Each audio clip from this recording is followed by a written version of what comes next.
উফ, ব্যথা পাচ্ছি তো। আস্তে করো।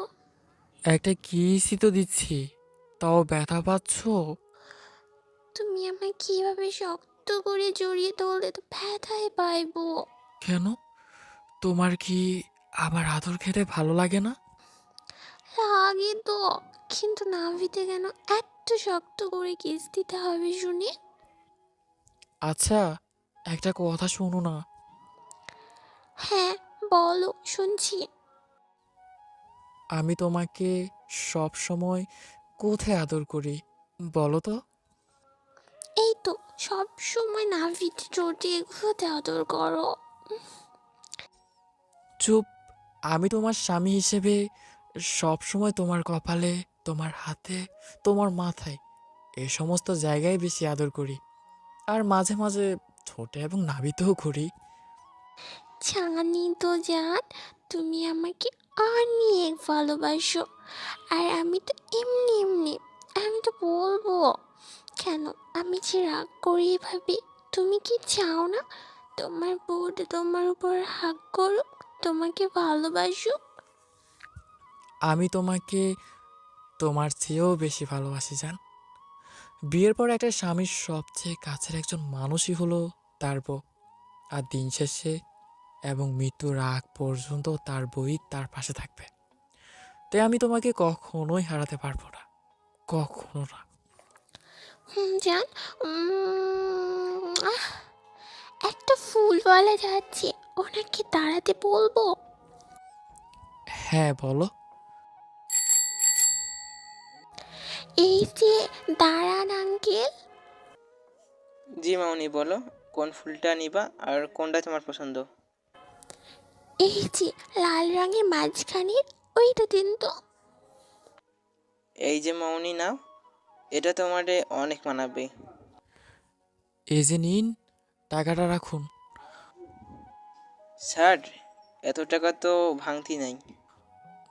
সবটাই আপনার। আপনার যে কি বলে ধন্যবাদ দিমু, ধন্যবাদ স্যার। দোয়া করবেন মামা। এই যে মহারাজ দরদি স্যার, আমাকে মালাটা পরিয়ে দিবেন? এই তো দিচ্ছি। ইসরে, কত কিউট লাগতেছে আমার জানটারে। জান গো,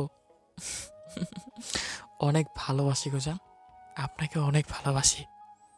কতটা ভালোবাসো বলো দেখি? তোমাকে ভালোবাসার দুঃসাহস আমার কোনো দিনও ছিল না।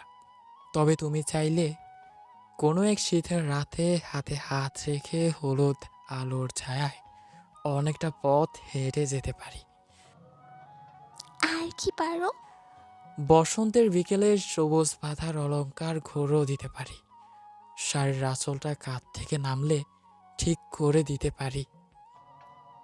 আর মাঝরাতে ঘুম ভেঙে বাইরের বারান্দায় তুমি এসে দাঁড়ালে তোমার পাশে গিয়ে দাঁড়াতেও পারি।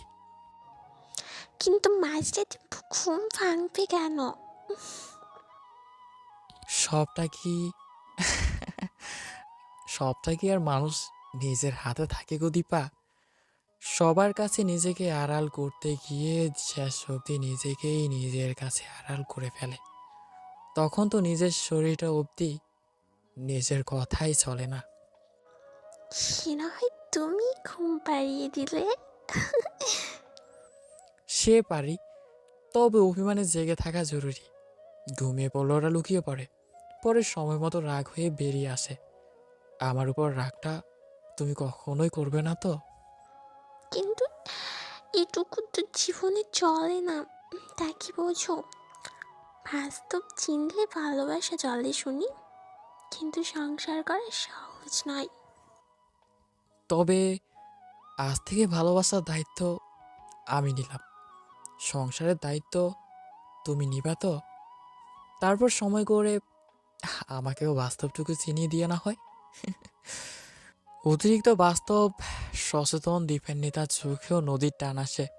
বালির কোণে কোণে জল চিকচিক করে হলুদ আলোয় তন্ময় ওর চোখ মুছিয়ে দেয়।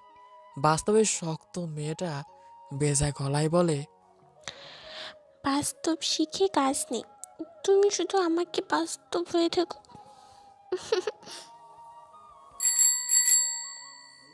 এই যে রিক্সাওয়ালা মামা, দাঁড়াও, আমাদের দুজনকে নিয়ে চলো। ওঠেন মামা, তো একটু ভাড়াটা বাড়াই দিতে হইব। চিন্তা করো না মামা, আপনি চলেন। মামা, একটা কথা কমু। কি করবেন মামা, কন। আপনাদের দুজনকে খুব সুন্দর মানিয়েছে। আপনাদের ভালোবাসা যুগ যুগ বেঁচে থাকুক। রিক্সা উঠে দীপান্বিতাকে কাছে টেনে নিল তনয়। হাতে হাত রাখলে শুনি সাহস বাড়ে। হলুদ আলো তনয়ের চোখে সাহস ভিড় করে আসে। দীপান্বিতাকে আজকে একটু ভীতু হয়ে উঠে ওর হাত শক্ত করে ধরে। আবেগ থাকলে কিছু কিছু সময় ভীতু হতেও ভালো লাগে। সাহসী হয়ে সবসময় আবেগগুলোকে দূরে না রাখলেই হলো।